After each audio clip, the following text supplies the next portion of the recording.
My name is Nels Nelson, and this is the legality of it all. Because the U.S. sees industrial hemp and marijuana as the same plant, it is necessary to strive for the legalization of them both. In the upcoming elections, I'm sure there will be a little box that states, legalize the recreational and or medical use of marijuana. Instead of blindly answering, I want you to consider what I have to say first. I'm going to tell you how the war on drugs is not effective, how the cultivation and production of hemp could radically change the U.S.'s market, and I'm also going to bust some common myths. In the end, it's up to you, but please consider the following. Here I have a poster of the annual deaths in the USA. The number one killer is tobacco with 435,000 deaths a year. Alcohol is 85,000 deaths a year. All other illicit drugs comes in at 17,000. Caffeine comes in at 1 to 10,000 deaths a year. Anti-inflammatory OTC comes in at 7,600 deaths a year. And marijuana comes in at 0. The war on drugs is not effective. The U.S. spends more than $51 billion a year, and the problem still occurs.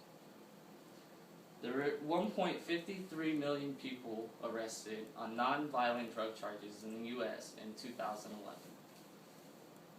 More than 2,000 students lost federal financial aid eligibility because of a drug conviction charge.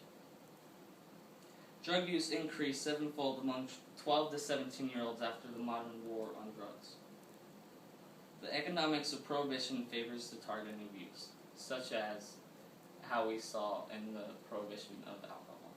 Drug dealers don't ask for ID, and that's why it's so easy. Here I have an excerpt from the United States Department of Agriculture's article, Industrial Hemp in the United States, Status and Market. Industrial hemp and marijuana are different varieties of the same species, Cannabis sativa. Marijuana typically contains 3 to 15% of the psychoactive ingredient, delta-9 tetrahydrocannabinol, THC, on a dry weight basis, while industrial hemp contains less than 1%. However, the two varieties are indistinguishable by appearance. In the United States, cannabis sativa is classified as a Schedule I controlled substance, regardless of its narcotic content under the Controlled Substance Act as amended. Here I have an excerpt from a documentary by Brett Harvey called The Union. Marijuana History 101, or should I say extremely brief Marijuana History 101. It's big, complicated, and we'll only be able to scratch the surface, so let's get started.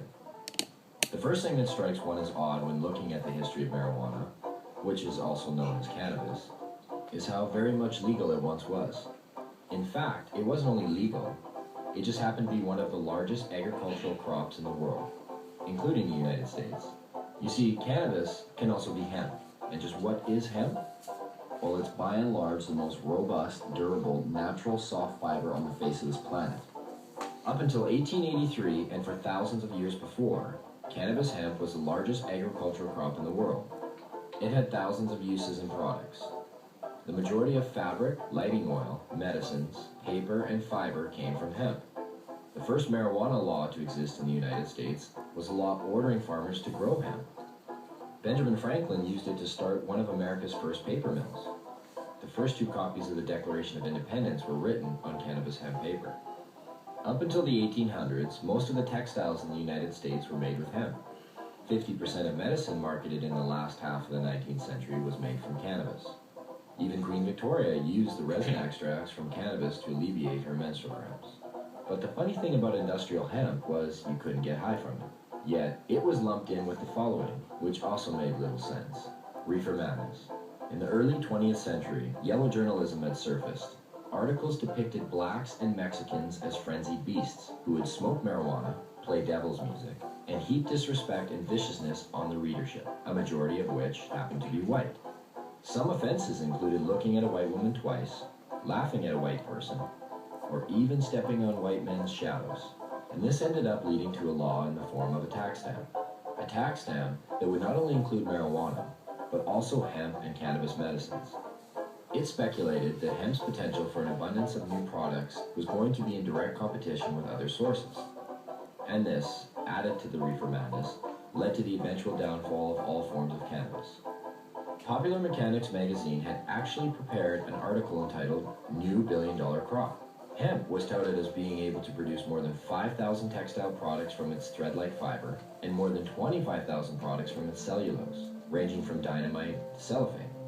Its superiority as a source for paper was also becoming known, especially with the development of hemp processing equipment. Now, the new Marijuana Tax Act was all fine and dandy, except for one thing. If you wanted to grow hemp, you needed to buy a stamp, but they weren't giving any out to anybody. And so, in effect, all forms of cannabis became illegal. Things pretty much stayed that way until World War II, when the government decided that hemp once again was a good thing and produced a video, Hemp for Victory. But by the time the war was over, hemp again became bad. And in 1948, when the marijuana law once again came into question, Congress recognized that marijuana was made illegal for the wrong reason. It didn't make people violent at all. It made them pacifists. The communists would use it to weaken America's will to fight.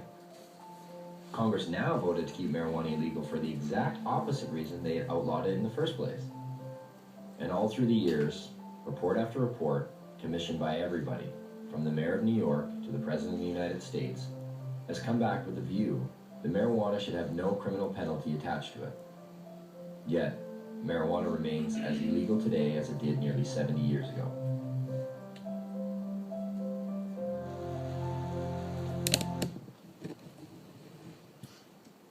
Using hemp could replace the need to cut down trees. Anything made out of wood or plastic can be made from hemp.